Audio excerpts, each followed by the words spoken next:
자, 문제 12번 보겠습니다.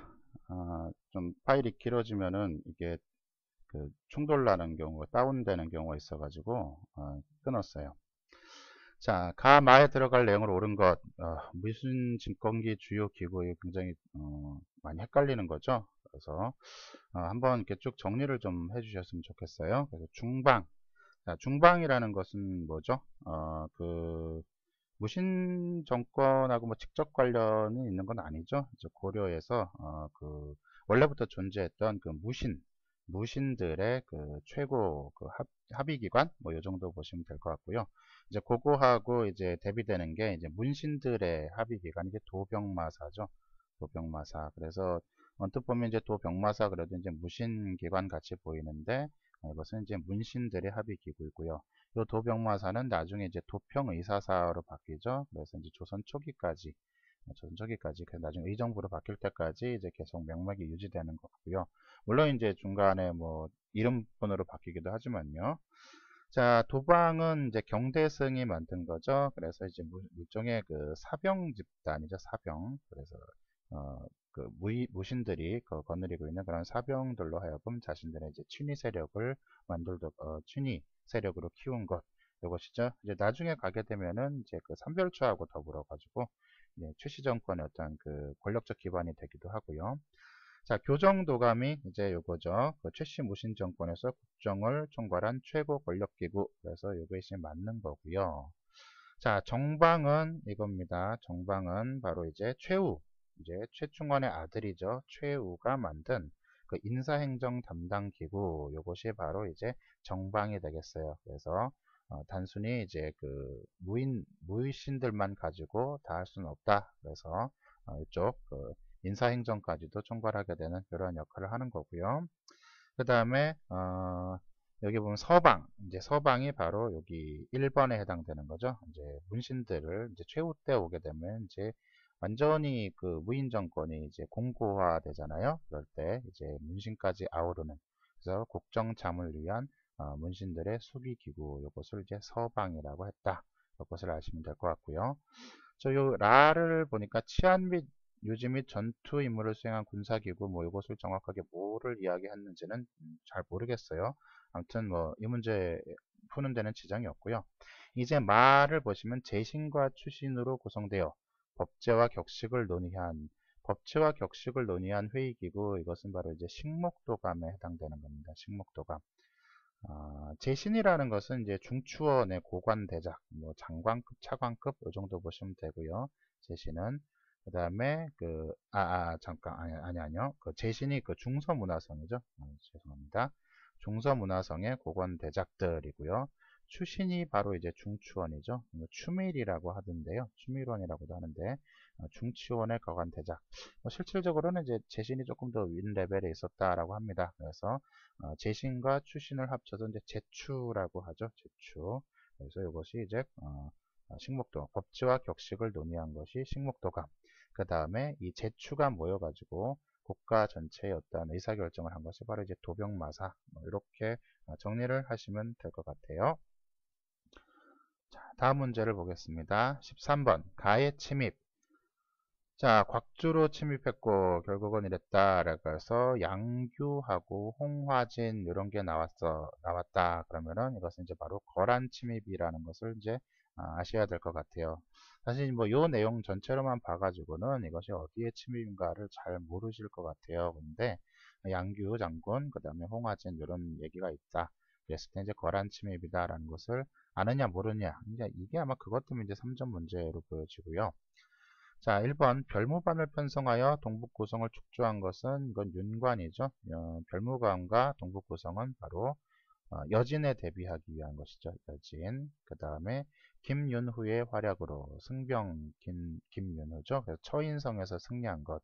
이것은 이제 몽골의 2차 침입 때가 해당되는 거고 화포를 이용하여 진포에서 대승을 거둔 것. 이것은 최무선의 화통도감 이후에 우리가 이제 화포 무기를 갖게 된 거죠. 그것을 통해서 이제 1380년에 진포에서 왜구들을 격파한 것. 이것이 이제 진포 대첩이고요. 자, 초조대장경을 만들어 적을 물리치고 기원한 것. 이것이 바로 거란과 관련했죠. 초조대장경, 일반 이제 부인사 장경이라고 하죠. 나중에 그 대구 부인사에 모셔놨었는데 역시 이것은 또 몽골의 침입에 의해서 소실됐죠. 그래서 거란에 대비한 것이 초조대장경. 그 다음에 몽골에 대비한 것이 우리가 이제 팔만대장경이라고 하는 것, 그것이 몽골 대비고요. 그 다음에 쌍성 총관부를 공격하여 천령 이북의 땅을 수복한 것. 이것은 이제 공민왕의 업적이죠. 공민왕 때의 업적이다. 그래서 거란과 관련된 것은 4번이다. 이렇게 보시면 되겠어요. 자, 가 지역, 우리 지역의 역사 탐구, 뭐 통일신라 혈구진, 대몽 항쟁기 임시수도, 정족산 사고, 이것들을 봤었을 때 이것은 어디다? 강화도라는 것을 우리가 쉽게 알 수가 있겠습니다. 그러면 광화도 지역에 관련된 사실로 옳은 것 보시면 되겠죠. 자, 유경공원은 뭡니까? 유경공원, 우리나라의 최초의 어떤 이제 근대적 공립, 관립, 뭐 이렇게 얘기도 하는데요. 최초의 근대적 교육기관을 얘기를 하죠. 그래서 요거는, 여기하고 광화도하고는 직접 관련이 없는 것이고요. 이것은, 뭐, 조금 부연 설명을 하자면, 이거죠. 이제 고종 때에 만들어진 거죠. 고종. 1886년, 이때 만들어져 가지고, 주로 이제 현직 관료하고 양반 자제를 선발하여서 이제 근대 교육을 실시했다라고 되어 있죠. 뭐 외국어라든가 뭐 산학 이런 걸 했고요. 이거와 관련돼서 이제 최초의 관립 학교라고 해서 이제 우리가 동문학이라고 하는 있어요. 동문학. 이게 조금 이제 혼동이 되는 부분이 애매하긴 하는 부분인데, 동문학은 이제 1883년에 생긴 건데요. 이것은 이제 어떤 이제 종합적인 학교라기보다는 외국어 교육을 하던 그런 곳이죠. 그래서 요거하고 요경공원을 그래서 일반적으로 최초의 어떤 이제 공립학교다. 이런 식으로 이제 정리를 하면 될 것 같고요. 원산학사도 같이 기억을 해주시면 좋겠네요. 원산학사는 뭐죠? 이건 이제 동문학과 같은 해인데 1883년 원산에 세워진 최초의 이제 민간교육기관이다. 근대적 민간교육기관이다. 요것까지 같이 공부를 하실 때 좀 해당 주제를 이렇게 전체적으로 이렇게 같이 한번 정리해주는 이런 습관을 좀 들으면 편할 것 같아요. 뭐 답은 2번 간단하죠. 최초의 근대적 조약, 강화도 조약에 체결된 것이 맞다라는 거고요.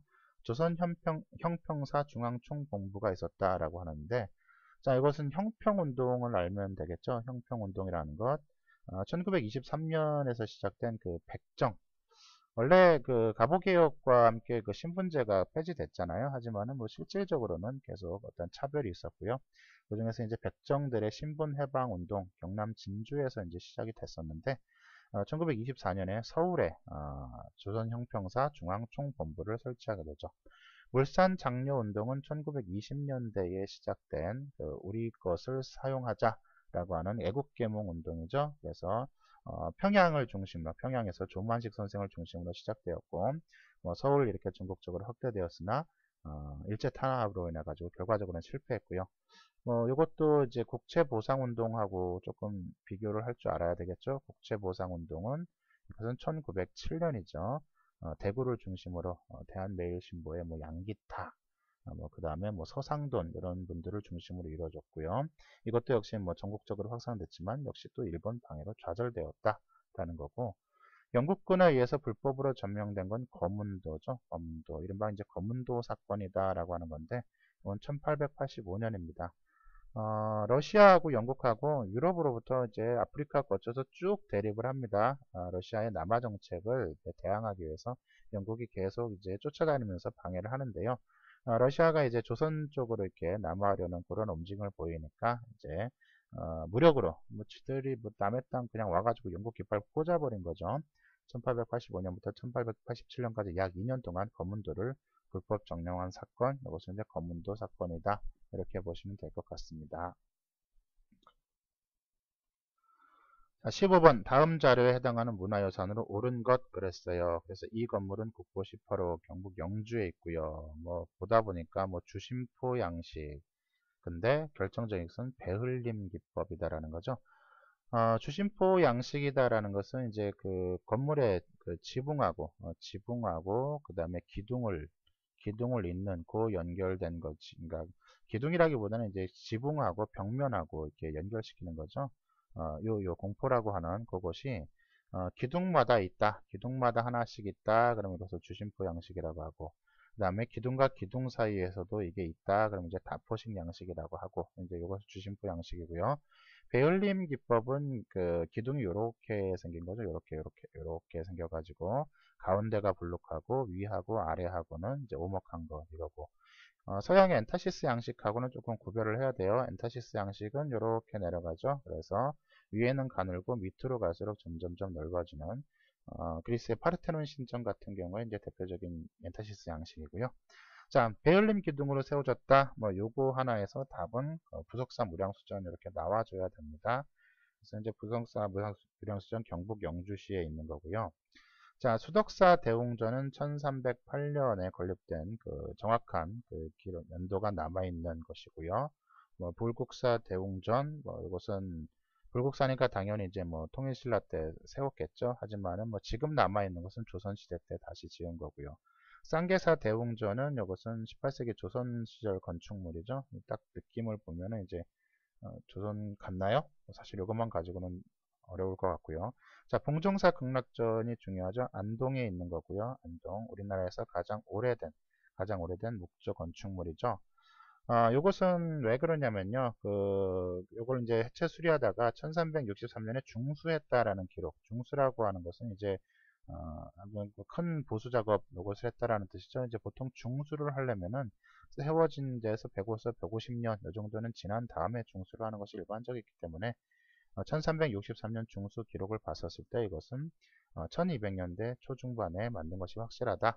이렇게 추정할 수 있는 거죠. 그래서 현존하는 가장 오래된 목조 건축물로서 봉정사 극락전이 그에 해당된다. 이것을 기억하시면 될 것 같아요. 자, 밑줄근 이 역사서는 김부식 등이 1145년 김부식, 뭐 볼 것도 없이 뭡니까? 이것은 삼국사기죠. 삼국사기입니다.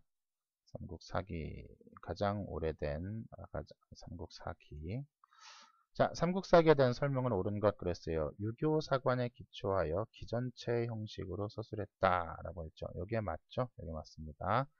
그래서 김부식이 그 고려의 아주 대표적인 그 유학자죠. 그래서 유교사기 안에 기초하고 기전체 형식이다. 자, 기전체 형식이다라는 것은 이제 역사를 서술할 때 이렇게 나오는 거죠. 역사서를 본기, 그다음에 열전, 그다음에 뭐 지, 연표 이렇게 하는 건데요. 자, 본기라는 것은 어떤 이제 제왕의 기록입니다. 그 제왕의 기록들, 무슨 왕 시절에 무슨 일이 있었다라고 하는 것이고요. 그 다음에 열전이라는 것은 그 시대의 어떠한 이제 왕이 아닌 특정한 인물에 대한 거고, 지라는 것은 뭐 어떠한 뭐 제도나 문화 이런 거죠. 그래서 그 다음에 연표라는 것은 말 그대로 연표고, 그래서 이런 형식으로 역사서를 쓰는 것을 기전체라고 합니다. 사마천의 사기죠. 사마천의 사기 이후로 역대로 이제 한국과 중국 왕족에서 이제 정사를 서술한다. 뭐 정사라는 건 뭐 이런 정사, 정사를 서술하는 기본 양식에 해당되는 것이 이제 기전체고요. 자, 자주적 입장에서 단군의 건국 이야기를 수록하고 불교를 중심으로 고대 민간 설화를 수록한 거, 이것은 삼국유사죠. 삼국유사. 충렬왕 때 일현 스님께서 만든 것이 이것이 이제 삼국유사다라고 하는 부분. 1281년 몇 대죠? 충렬왕 때면은 어떻게 되죠? 몽고 간섭기죠. 몽고 간섭기에 이르러서 이제 우리 역사에 비로소 뭐가 나타난다? 우리의 어떤 자주성을 되찾고자 하는 그러한 그 노력들이 나타나죠. 그래서 뭐 이승효의 제왕원기라든가, 그 다음에 그 삼국유사 등에서 이제 단군을 우리 시조로서 이제 비로소 숭상하게 되는 그러한 이제 일들이 나타나고요. 뭐 사초 시정기 등을 바탕으로 실록청에서 편찬한 것, 이것은 조선왕조실록이죠. 조선왕조실록은 이제 편년체의 사서입니다. 편년체. 편년체라는 것은 이제 일기 쓰듯이 그냥 순서대로, 날짜 순서대로 쭉 하는 거고요. 자, 고구려의 건국시조의 일대기를 서사시 형태로 서술한 것, 이것은 이규보의 동명왕편이죠. 이규보의 동명왕편. 그래서 이 정도 이제 기억을 하시면 될 것 같습니다. 다음 17번 볼게요. 이것도 굉장히 사실 어렵죠. 토지제도라는 건 매번 헷갈리는데, 가라 제도를 시행된 순서대로 나타난 것 그렇습니다. 그래서 왕 1년 11년 처음으로라고 되어 있죠. 처음으로 되어 있고 전식과가 처음으로 시정전식과겠네요. 그래서 직관과 상관의 각품의 전식과.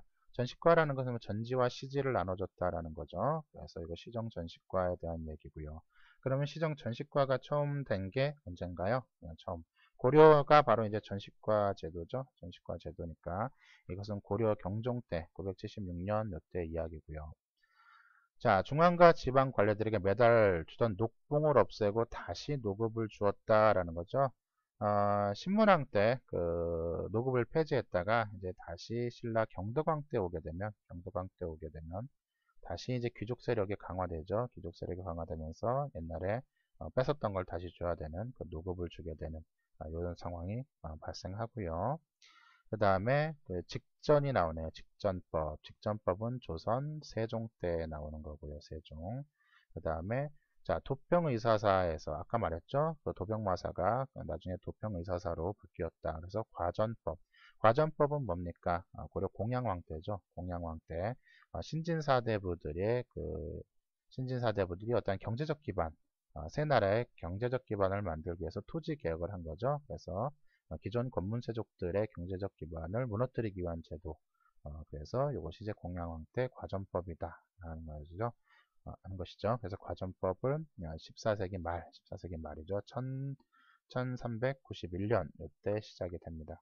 자, 이것들을 보게 되면 뭐 요거 순이 되겠죠. 그래서 나가라다 이런 순으로 토지제도를 정비할 수 있을 것 같습니다.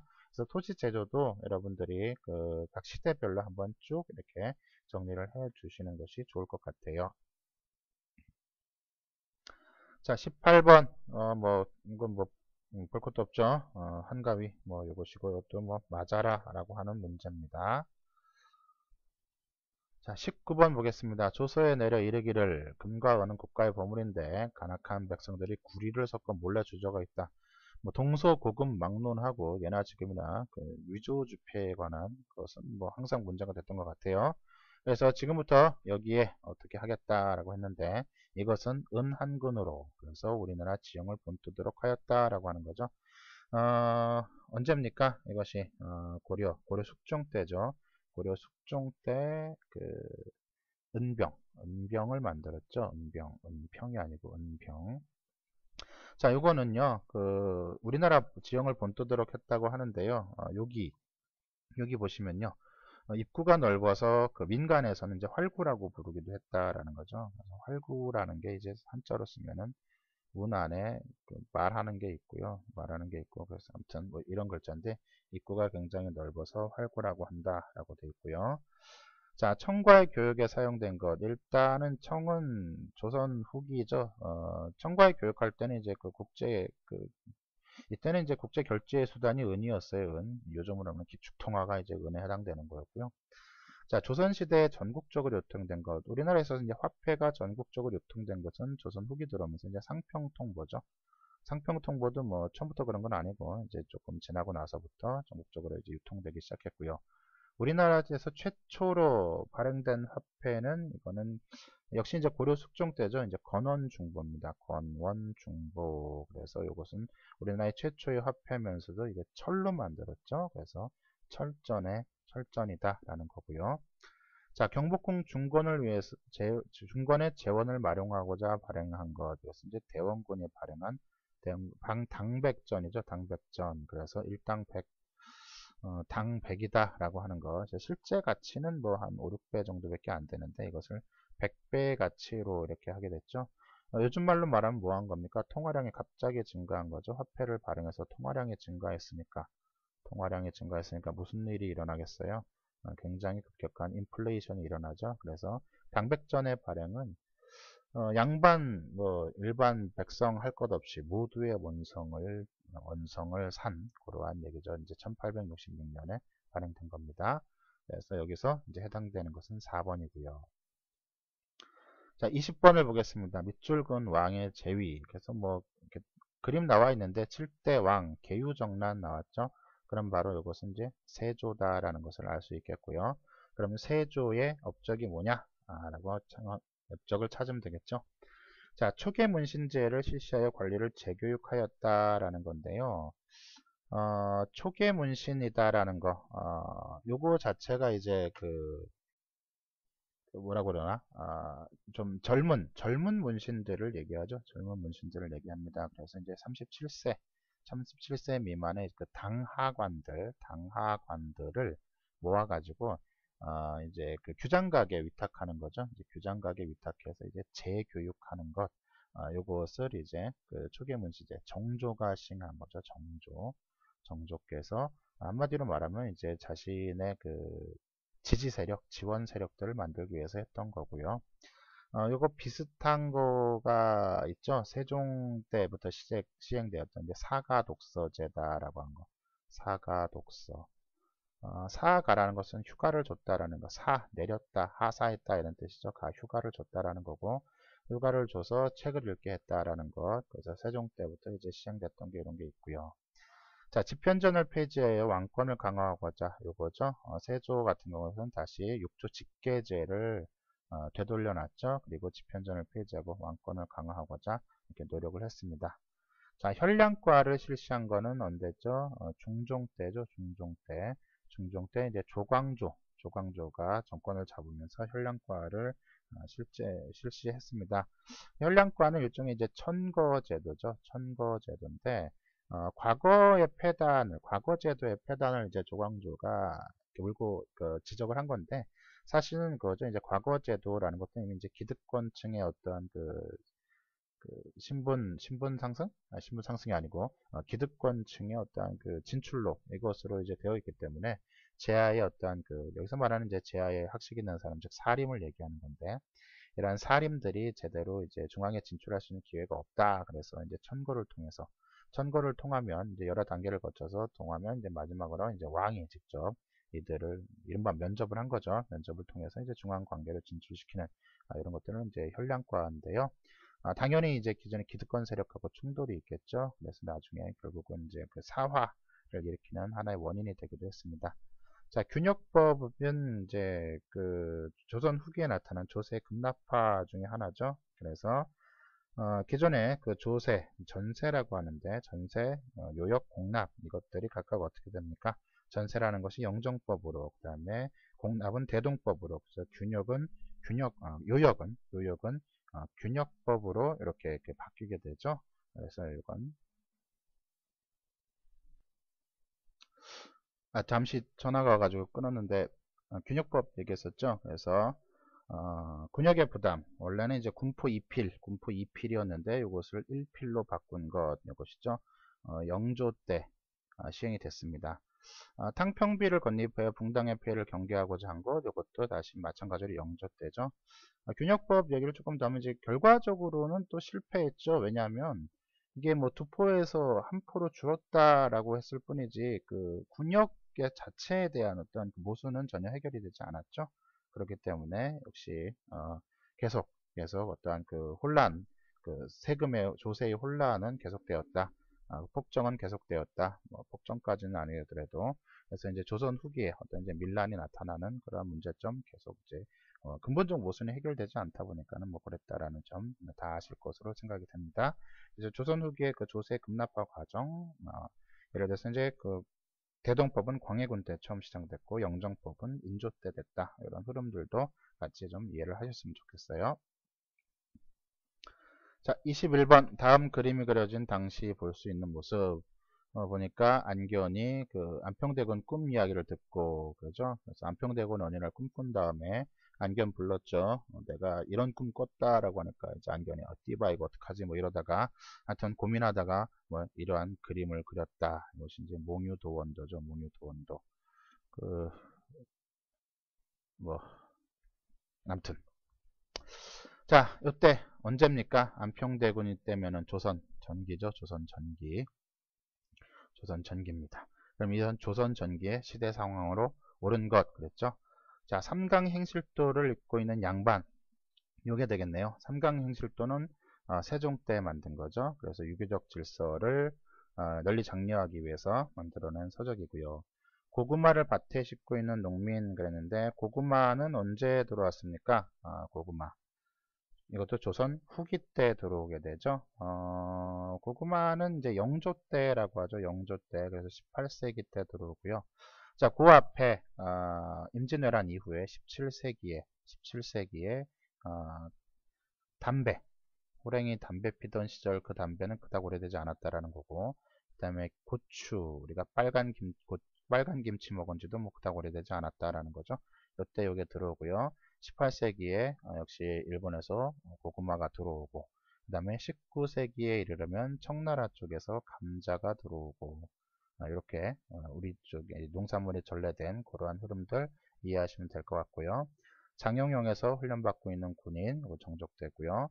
자, 천리경이라는 것은 그 망원경이죠. 망원경입니다. 그래서 우리나라에 그 망원경이 들어온 게 언제냐면 이것도 인조 때예요. 인조 때. 그래서 인조 때 명나라 사신으로 가신 양반이 이 천리경, 그다음에 이제 그 자명종 이런 것들을 한꺼번에 한번 들고 와서 소개를 했던 그런 것이고요. 동의수세보는 그 이재마의 사상의학과 관련된 책이죠. 그래서 이것은 19세기 말입니다. 1894년 이때 나온 책이죠. 그래서 이때 조선 전기의 상황에 해당되는 것은 요거다. 1번 이렇게 보시면 되겠어요. 자, 22번 다음 기관 뭐 주요 건물 배치도 뭐 이렇게 쭉 보다 보니까는 뭐 조선시대의 그 사설교육기관이다라고 하는 것, 뭐 이런 것들을 보다 보면 이게들이 뭐예요? 사원이구나라는 것을 알 수 있죠. 사원. 그래서 사림의 어떤 그 지방의 사림의 권력기반, 뭐 권력기반까지는 뭐하게도 사림이 지방에서 자신들의 힘을 계속 유지할 수 있는 그러한 기반이 됐던 대표적인 것이고요. 사원하면 이제 그 사액서원이라는 것을 알아야 되죠. 사액서원. 그래서 그 나라에서 현판도 내리고 뭐 노비도 주고 땅도 주고 해가지고 그 일반 한마디로 말하면 국가에서 공인한 거죠. 자, 우리나라에서 최초의 그 사원은 이제 주세봉 선생이 세운 백운동 서원이죠. 이 백운동 서원이 이제 생긴 지 몇 년 있다가 1550년에 이제 최초로 뭐가 됩니까? 사액서원이 되죠. 그러면서 이름을 소수서원으로 바꾸게 되죠. 자, 이 서원이 진짜 그 민폐가 많았죠. 그래서 거의 그 조선 말기 오면 뭐 700개 이상 돼가지고 어떻게 됩니까? 대원군이 사원을 사원 제가 자꾸 계속 딴 얘기 하는데요. 서원입니다. 서원. 여기도 서원이라고 해놓고 대원군이 서원을 철폐하죠. 그래서 47개만 남겨놓고 나머지 대부분을 다 철폐하는 이러한 일을 하고 있습니다. 그래서 아무튼 여기 이제 자꾸 서원, 죄송합니다. 자꾸 혀가 이상하게 나가고 있는데 서원에 대한 설명이고요. 자, 1번 좌수와 별감을 선발하여 운영된 것. 이것은 이제 유향소죠. 유향소. 조선 전기 때 그 수령을 보좌하고 향리를 감찰하기 위한 그러한 지방기관으로 설립된 것. 이것이 이제 유향소고요. 자, 중앙에서 파견된 교수나 훈도가 지도하는 것. 그 다음에 전국의 부목군연에 하나씩 설립된 것. 이것은 바로 향교에 대한 설명입니다. 향교는 국가에서 공식적으로 설립한 지방교육기관, 관학기관이죠. 관학 중등교육기관이다 라고 보시면 되겠어요. 중등교육. 그래서 요것이고요. 국자학, 태학, 사문학, 요것은 바로 고려의 국자감에 대한 설명이네요. 국자감에 대한 설명이고요.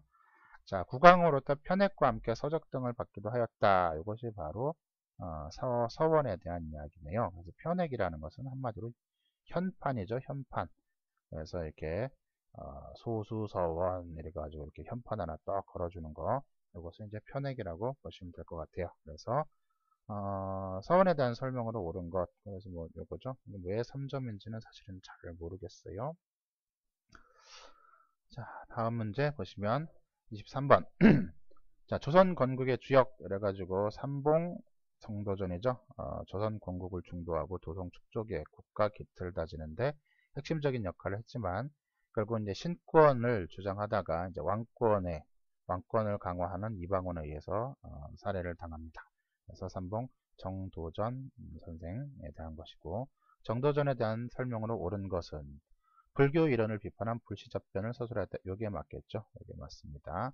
자, 만권당에서 원해 성리학자들과 교유하겠다라는 건데요.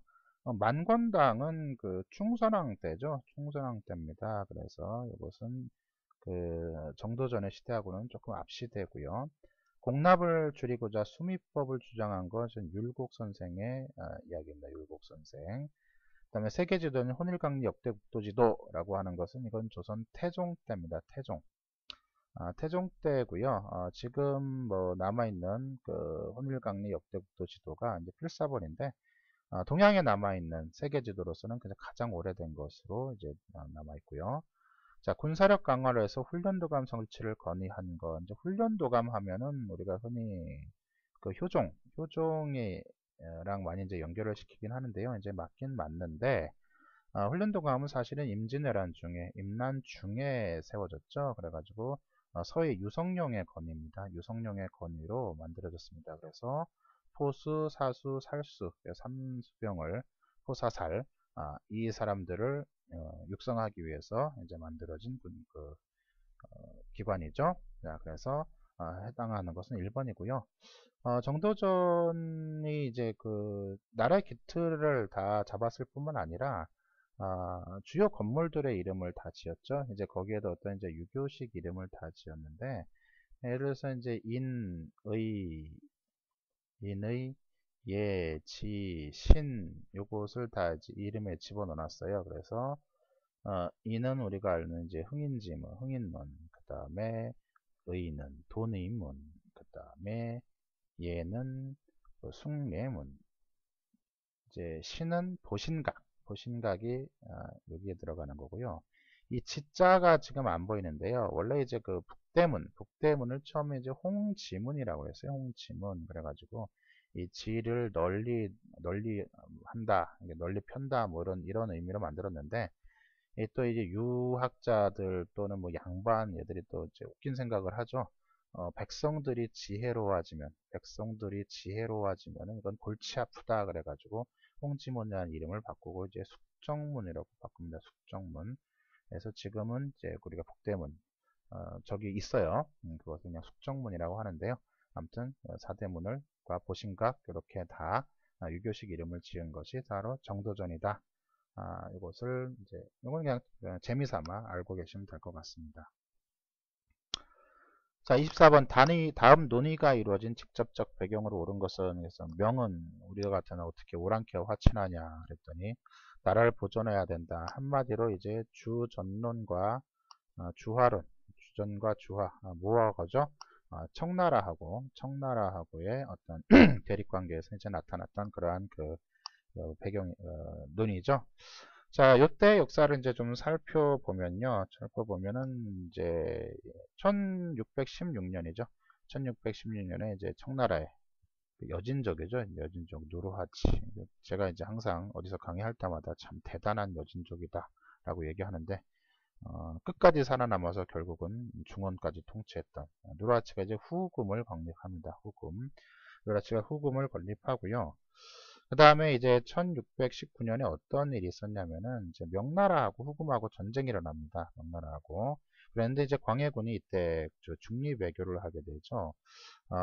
명나라는 지는 해고 후금은 뜨는 해니까 여기서 이제 줄 좀 잘 서야 되겠다. 그래서 강홍립을 이끄는 이제 명나라의 요청으로 이제 강홍립으로 원군을 보내긴 합니다. 원군을 보내긴 하는데 대충 싸우고 항복하죠. 그래서 이때 이제 이런 일이 있고요.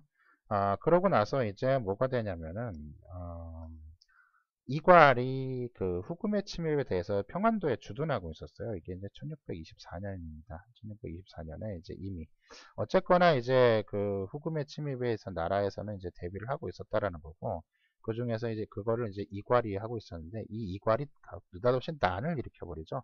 그래서 이괄의 난이 일어나가지고 이괄의 난 때문에 뭐 거의 도성이 불탔습니다. 그 앞에 나왔던 그 사고, 정죽선 사고도 나왔지만은요.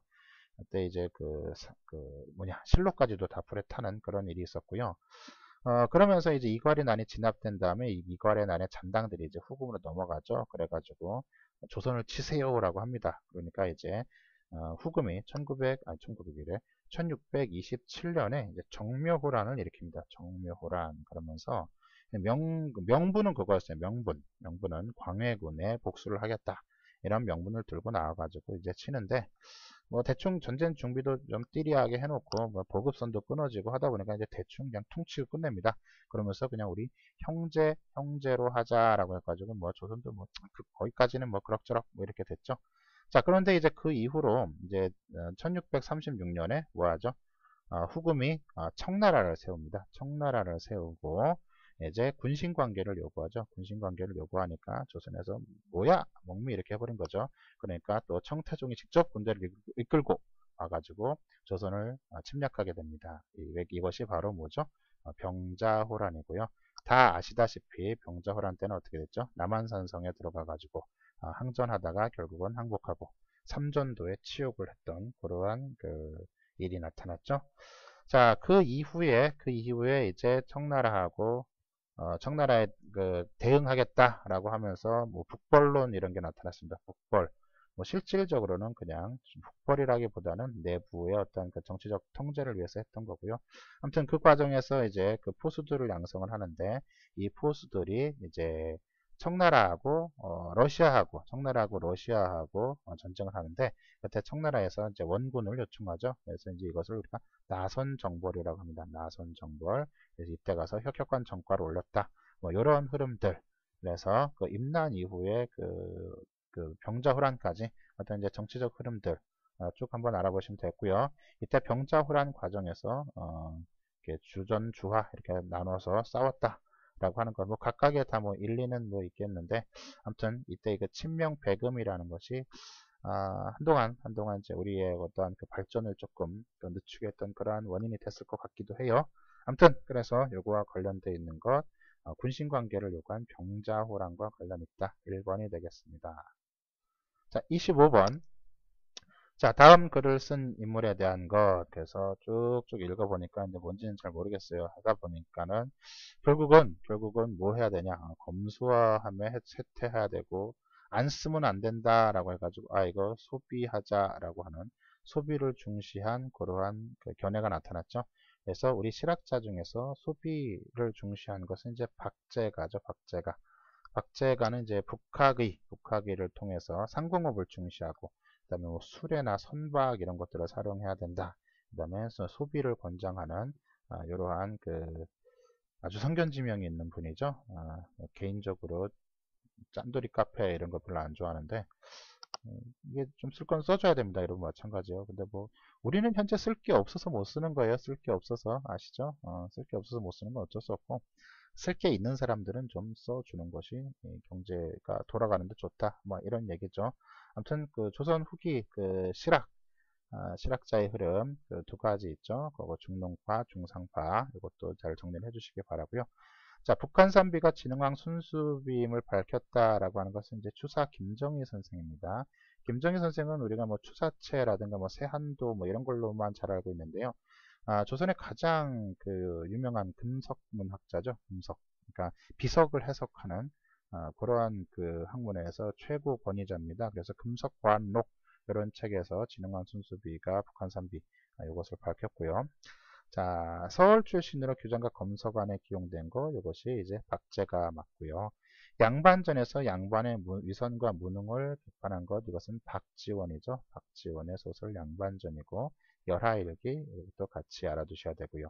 현지 답사를 바탕으로 지리서인 택리지를 서술한 것 이중환이죠. 이중환이고 대동여지도 완성한 것 이것은 김정호죠. 김정호입니다. 대동여지도에서 이것은 이제 그 목판인쇄본이죠. 목판인쇄본입니다. 그래서 여기 나오던 모든 분들이 다 조선 후기예요. 조선 후기. 그래서 비슷한 시대에 살았던 그런 분들의 어떤 그 업적, 주장 이런 것들은 좀 정리를 잘 해두시면 좋을 것 같아요.